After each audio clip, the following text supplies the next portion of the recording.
대표 선생님이 뭐 발표 순서하고 전체적인 이제 회의 진행을 해주시면 되고요. 왜 이런 행동을 해야 되고 또 왜 이런 일이 생겼는지 그런 것들을 의견을 취합하는 과정에서 공통적인 의견을 도출해내는 형식의 진행 방법이에요. 그 발명교육 쪽에서 먼저 도입이 돼서 진행된 내용이라 한번 진행해 보시면 민주적인 그 의견 수렴 절차를 거치는데 이런 프로그램을 많이 보급을 하고 있거든요. 진행을 해 보시면 될 것 같아요.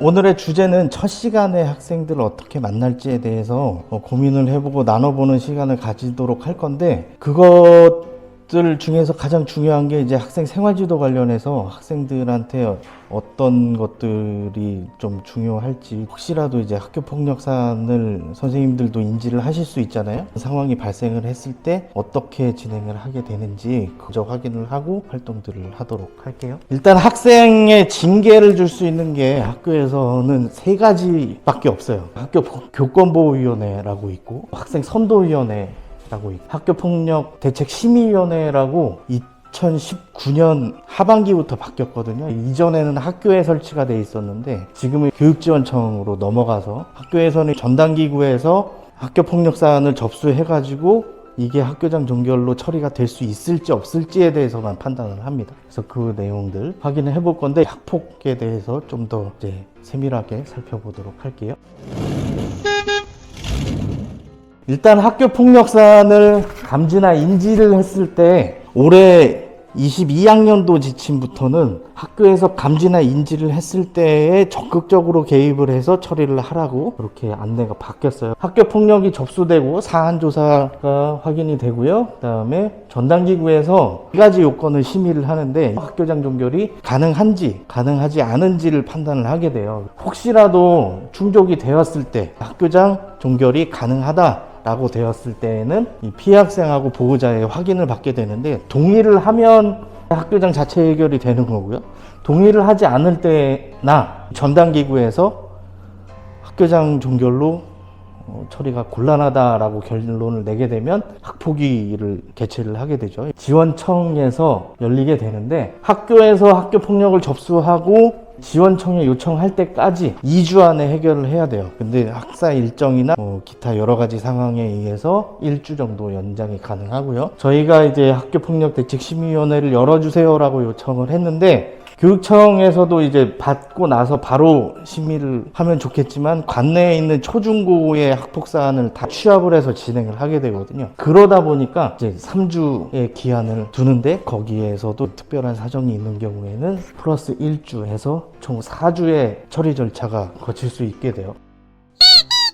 폭력 전담기구를 설명을 드릴 건데, 일단 학부모가 3분의 1 이상으로 구성이 돼야 돼요. 저희는 6명으로 구성이 돼 있고요. 교감, 학교폭력 책임교사, 상담교사, 보건교사는 지정이 돼 있는 분들이에요. 학부모 2분을 더 해서 진행을 하고 있고, 일단 그 전담기구가 진행이 되려면 6명이어서 과반이면 이제 4명은 돼야 진행이 될 수 있거든요. 주요 역할은 뭐 보시는 바와 같습니다. 그래서 학폭심의의 결과가 통보가 되면 피해 학생 담임교사는 피해 학생 보호 조치에 대해서 적극적으로 안내를 해요. 심리 상담을 할 수 있게 학교에는 위클래스가 있고, 교육지원청에는 센터가 있고, 도교육청 차원에서 운영하는 거는 강원도교육청에서는 남학생들을 위한 강원학생교육원이라고 있고, 여학생들은 사임당교육원이라고 강릉 쪽에 있어요. 가정형 위센터도 있어요. 이 숙식을 하면서 별도의 프로그램을 이수하고 학교에는 등교하지 않고 위탁을 해서 진행하기도 합니다. 가해 학생 담임 선생님들의 생활기록부 기록하는 거 들어보셨잖아요.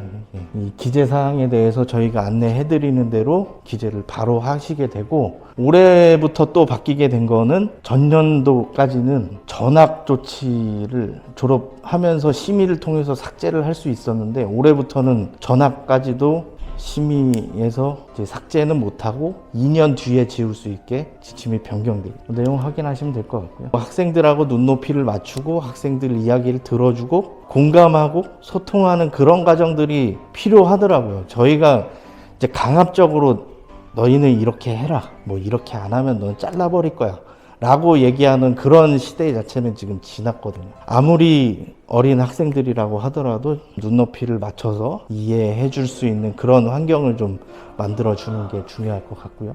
또 수업 중에 휴대폰 쓰는 학생들 지금도 굉장히 많이 보실 거예요. 보통 흡연하고 휴대폰 가지고 선도 사안도 발생을 하고 이 교권 사안도 발생을 하게 되거든요. 교권 사안은 휴대폰 사용을 할 때 교사의 정당한 지시에 혹시라도 불손한 행동을 하거나 욕을 하거나 몸으로 밀치거나 하는 행동들을 하게 되면 이제 교권 으로 넘어가게 되고요. 각각에서 처리한 내용들에 대해서는 중복해서 처리하면 이중 처벌이 될 수 있어서 그런 것들을 좀 유의해서 진행하시면 될 것 같아요.